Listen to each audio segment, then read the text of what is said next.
Hello aspirants, welcome back. Welcome to this wonderful platform. या AP अकॅडमीच्या online प्लॅटफॉर्मवरती तुमचं स्वागत आहे एस्पिरंट्स.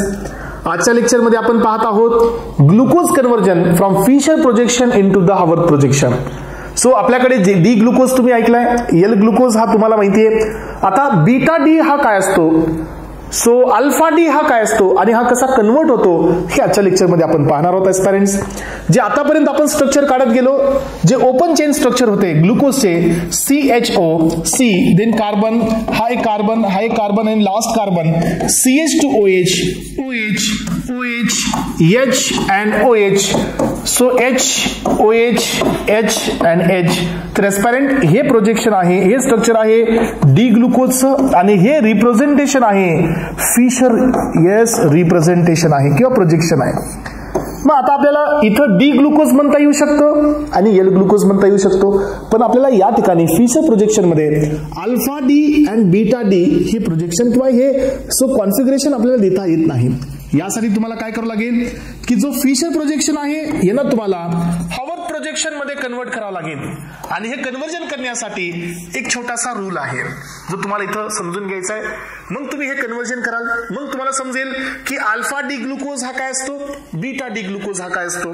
पहा एकदा, यामध्ये जे या साईडला जेवढे ग्रुप प्रेझेंट आहेत एस्पिरंट्स, हे सर्व ग्रुप्स राईट साईडला प्रेझेंट आहेत. जेवढे राईट साईडला असतात ते तुमच्या सायक्लिक मध्ये डाऊन साईडला गेले पाहिजेत. महत्वाचा पॉइंट आहे. जेवढे ग्रुप तुमचे लेफ्ट साईडला प्रेझेंट आहेत एस्पिरंट्स, तेवढे ग्रुप तुमच्या सायक्लिक फॉर्म मध्ये कन्वर्ट होत असताना अप साईडला गेले पाहिजेत. आणि यानंतर ही रिंग तयार होते. इथं पहा, आता तुम्हाला तुमच्या समोर मी रिंग ही तुम्हाला बनवून दाखवतोय. तर हा माझा C डबल बॉन्ड O आहे आणि this is my H, carbon number 1. Then this is my carbon number 2. Carbon वरती पहा, सो 2 नंबर पोझिशनला OH हा राईट साईडला आहे, तर OH हा डाऊनला जाणार, H हा अप साईडला येणार. कार्बन नंबर 3 मध्ये OH हा तुमचा अप साईडला आहे, सो कारण OH हा लेफ्ट साईडला आहे आणि H हा डाऊन साईडला जाणार. यानंतर पहा, हा कार्बन नंबर 4 आहे. इथं तुमचा OH कुठे आहे, सो राईट साईडला आहे, तर हा तुमचा डाऊनला येणार आणि H हा तुमचा अप साईडला जाणार. देन कार्बन नंबर 5 आहे. कार्बन नंबर 5 मध्ये OH हा राईट साईड असल्यामुळे हा OH तुमचा डाऊन साईडला येणार आणि H हा तुमचा अप साईडला येतोय. आणि सगळ्यात शेवटचा आहे CH2OH. तर एस्पिरंट, तुम्हाला जोपर्यंत हे बेसिक समजणार नाही तोपर्यंत तुम्ही डायसॅकराइडच्या स्ट्रक्चर मध्ये नाही जाऊ शकत, डायसॅकराइडचे स्ट्रक्चर्स नाही समजू शकत.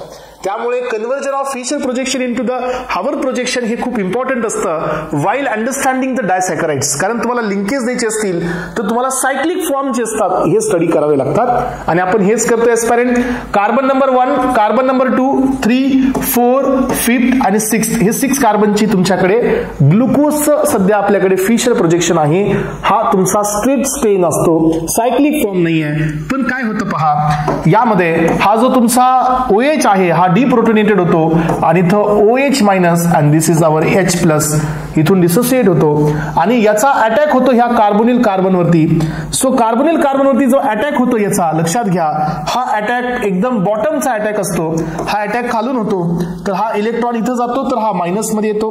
हे स्ट्रक्चर नंतर अशा पद्धतीने होतं पहा. सो स्ट्रक्चर झालेलं आहे O मायनस, तर O मायनस आणि हा H प्लस, तर इथं झालं OH. आणि ही रिंग कशी कन्वर्ट झाली बघा, रिंग ही कन्वर्ट झालेली आहे. मी तुमच्या समोर नेक्स्ट रिंग दाखवतो. हे स्ट्रक्चर कसं आहे, इथं बघा, हा तुमचा इथं O घ्या म्हणजे हा ऑक्सिजन. देन याच्या समोर कोणाला, हा कार्बन, कार्बनचा OH कुठे वरती आहे, H कुठे खाली आहे. सेकंड कार्बन टाका इथं, हा तुमचा याचा OH कुठे खाली आहे, H अप साईडला आहे. देन नेक्स्ट कार्बन, याचा OH हा अपला आहे, H हा डाऊनला आहे. देन नेक्स्ट वन आहे तुमचा 4th कार्बन, हा वाला, याचा OH खाली आहे, H वरती आहे. देन नेक्स्ट वन आहे हा कार्बन, हा वाला, याच्यासोबत कोण होता, हा ऑक्सिजन आणि याच्यावरती टाका CH2OH आणि हा राहिलेला H. तर हे स्ट्रक्चर झालं ग्लुकोजचं. पण एस्पिरंट, आता हा ग्लुकोज आहे कोणता, D, बरोबर आहे. मग आता यामध्ये 2 पॉसिबिलिटी आहेत, एक अल्फा आणि एक बीटा, अशी 2 पॉसिबिलिटी आहेत. मग आता हे कशावरती डिफाईन होतं, अल्फा आणि बीटा, तर हा कार्बन नंबर जो असतो 1 वाला, हा वाला, याच्यामध्ये असणाऱ्या कॉन्फिगरेशन वरती हे डिफाईन होतं. जर हे OH अबाउट द प्लेन असेल तर हा तुमचा फॉर्म बीटा डी ग्लुकोजचा असतो, लक्षात घ्या. आणि हा जो OH बिलो द या ठिकाणी लाईन असेल, इथं OH असेल आणि इथं H असेल एस्पायरंट्स, तर हा तुमचा अल्फा डी ग्लुकोज असतो. हे पहा, जर बिलो द लाईन असेल OH तर हा अल्फा आहे, अबाउट असेल किंवा OH हा तुमचा अप साइडला असेल तर हा बीटा डी ग्लुकोज असतो. हे आहेत conversion. So Fischer projection into the hybrid projection, ज्याशिवाय तुम्हाला लिंकेज काढता येणार नाही aspirants. So maltose, lactose, fructose हे समजून घेण्यासाठी तुम्हाला हे कन्वर्जन लक्षात येणं खूप गरजेचं होतं. आणि आपण एकदम बेसिक टू ऍडव्हान्स लेवल पर्यंत हे कन्वर्जन तुम्हाला दिलेलं आहे. ओके, चला, thank you so much aspirants. Have a nice day. Thank you.